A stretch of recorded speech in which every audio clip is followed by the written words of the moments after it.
अस्सलाम वालेकुम नाज़रीन, मैं हूं आपका मेज़बान आकिब मलिक और आप देख रहे हैं तहकीक टीवी। नाज़रीन, इंतहाई अफसोसनाक खबर और अरशद शरीफ साहब को जो है कीनिया के अंदर कत्ल कर दिया गया। नाज़रीन, जिस तरह पिछले दौरे हुकूमत में जब इमरान खान की गवर्नमेंट थी उस वक्त से लेकर जो रजीम चेंज हुआ और उसके बाद जो मसाइल पेश आए और हर सहाफ़ी के लिए ज़मीन तंग की गई। अगर आप बात करें इमरान रियाज खान की, जमील फ़ारूकी की, उसके बाद अरशद शरीफ साहब की, बहुत सारे ऐसे जर्नलिस्ट हैं कि जिनको मारा गया, ज़दोकोब किया गया, जिनके ज़मीन तंग की गई। उसके बाद फिर हम एयरवाई से साबिर शाकिर साहब वो मुल्क छोड़कर चले गए। उसके बाद अरशद शरीफ साहब, उनके लिए ज़मीन तंग की गई, वो भी अपने मुल्क से चले गए। मैं नाज़रीन ये चीज़ सोच रहा था कि कितनी ज़मीन तंग की होगी अरशद शरीफ साहब के कि अपने ही वतन के अंदर जो है उनको रहने नहीं दिया। अब हुआ क्या कि वो उसके बाद अगर वो दुबई गए तो दुबई से भी उन्हें डीपोर्ट कर दिया गया। सवाल ये बनता है कि किसने डीपोर्ट करवाया उनको दुबई से? यार, आखिर हमारे मुल्क के अंदर फ्रीडम ऑफ स्पीच होना चाहिए, आज़ादी होनी चाहिए हर एक बात की। हमसे बर्दाश्त ही नहीं है। अगर मैं बात करूं कि अगर कोई बात करता इस्टेब्लिशमेंट पे, अगर कोई बात करना गवर्नमेंट पे, और उनको प्रेशराइज़ करते हैं कि गवर्नमेंट वाले भी, इस्टेब्लिशमेंट भी और मुख्तलिफ़ इदारे उस जर्नलिस्ट को या उस बोलने वाले को जो अपना नज़रिया, अपनी बात लोगों तक पहुंचाना चाहता है अपने हक़ाइक़ के साथ। अभी एक बिहाइंड डोर क्लोज जो है नवाज़ शरीफ की गवर्नमेंट पे जो डॉक्यूमेंट्री आ रही थी, उन्होंने जो करप्शन की वो भी पेंडिंग थी। और आप यकीन करें कि वो ट्रेलर जो है वो बहुत सारे लोगों ने पसंद किया। उसके अंदर अरशद शरीफ साहब थे, फवाद चौधरी साहब थे, फिर साबिका जो प्राइम मिनिस्टर थे इमरान खान वो थे, और उसके बाद इरफान हाशमी थे जो लंदन से हैं। और उन्होंने ये मिलके और कुछ लंदन के और अमेरिका के जो जर्नलिस्ट थे और डायरेक्टर थे, उन्होंने मिलके ये डॉक्यूमेंट्री शूट की जिसका ट्रेलर अभी आया था और कुछ चीज़ें आई थिंक पेंडिंग थी। और फिर सवाल ये बनता है कि लंदन में भी थे, लंदन में क्यों वो सेफ़ नहीं थे कि जिनकी वजह से उनको बाद फिर वो दुबई जाना पड़ा, दुबई से भी उनको डिपोर्ट किया गया, उसके बाद वो कीनिया चले गए। और सवाल ये बनता है कि वो तो ममालिक बहुत जो है अच्छे हैं, और अगर बात की जाए क्राइम रेट की तो 16% क्राइम रेट कीनिया के अंदर है।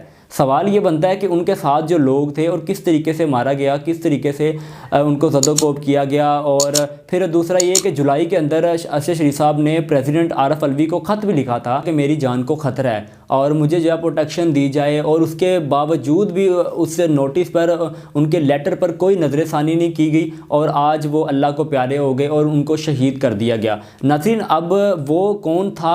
उनका एक स्लोगन था, एक डायलॉग था कि वो कौन है जो इतना मारता है, मतलब कि जर्नलिस्टों को मार दिया, आम आवाम को मार दिया, जिसका दिल चाहे उसको पकड़ के मार दिया, ज़ुबान को बंद किया। ये कहाँ की सियासत करते हैं? मेरी समझ से बाहर है। कहाँ की जर्नलिज्म है? अगर कोई जर्नलिस्ट है, कोई बात कर रहा है तो आप उसकी बात को इत्मीनान से सुने। तनकीद बराए इस्लाह होनी चाहिए, लेकिन हमारे बदकिस्मती से हमारे पाकिस्तान के अंदर तनकीद बराए इस्लाह नहीं है। अगर कोई तनकीद करता है तो आप मरने के लिए तैयार हो जाओ। उनकी फैमिली को क्रिटिसिज्म किया जाता है। अभी अरशद शरीफ साहब की जो फैमिली है वो पूरी जो है अफसोस में है। इमरान खान साहब भी उनके घर पे गए और उनकी वालदा ने ये बात कही कि मुझे कोई टेंशन नहीं है कि मेरे बच्चा जो है वो शहीद हो गया, लेकिन इमरान तुमने मेरी बच्चे की कुर्बानी को ज़ाया नहीं होने दिया। तो इमरान खान साहब ने भी यही चीज़ कही कि मैं आपके बच्चे की कुर्बानी को ज़ाया नहीं होने दूंगा और मैं इसका बदला लूँगा। फिर हुकूमती लेवल पर क्या इक़दाम देखे जा रहे हैं, और उन्होंने भी हुकूमती लेवल पर भी एक्शन लिया गया है। लेकिन जो कीनिया की पुलिस है उन्होंने ये बताया कि हम ये एक हादसा हुआ है, हम जानबूझ के हमने नहीं मारा।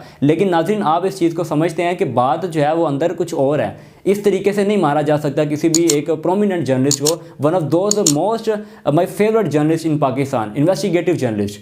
और उनका एक बड़ा नाम था, एक करियर था, उन्होंने डाउन न्यूज़ में काम किया, फिर अब तक उसके बाद फिर एयरवाई के साथ वो मुंसलिक हुए और आज जो है वो पूरी अपने सहाफ़ती कम्युनिटी को अफसरदा कर गए। आज भी लाहौर प्रेस क्लब में जो है वो हमने प्रोटेस्ट किया था जिसकी सरबराही राना अजीम साहब कर रहे थे, और हमने उनमें ये चीज़ बताई कि आप कितने अरशद मारोगे, हर घर से अरशद निकलेगा। आपने एक हक पर बात करने वाले की ज़ुबान बंद की है। आपका जो नैरेटिव है, आप जो कुछ करना चाहते हैं, आप अपनी बात में नहीं कामयाब हो सकते। उसकी वजह यह है कि आप कितने सहाफ़ी मारोगे। मैं भी एक जर्नलिस्ट हूँ। अगर मैं कल को इस फील्ड में आ रहा हूँ, इसका मतलब ये है कि मैं ये जर्नलिज्म छोड़ दूँ। मैं किसी पर भी बात नहीं कर सकता, मैं तनकीद नहीं कर सकता। अमेरिका के अंदर आप उठाकर देख लें, वो खुलकर तनकीद करते हैं अपनी एस्टेब्लिशमेंट पे, सवाल ही नहीं पैदा होता उनको कुछ कह दे कोई। लेकिन हमारे पाकिस्तान के अंदर बदकिस्मती से एस्टेब्लिशमेंट का तनकीद कीजिए वो उठाया जाता है, गवर्नमेंट पर तनकीद कीजिए वो उठाया जाता है। लेकिन आखिर ये है कौन? ये कौन सी ऐसी पावर है कि जो हमें बोलने नहीं देती?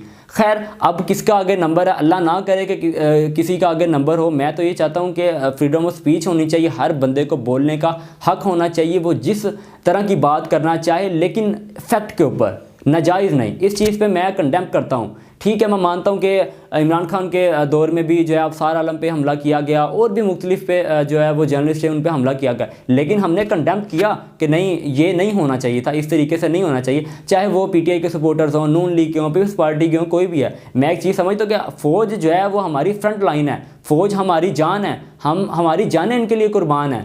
लेकिन सिर्फ मैं ये चीज़ बस कहता हूँ कि यार फ्रीडम ऑफ स्पीच होनी चाहिए, आप किसी को बात करने का हक दो।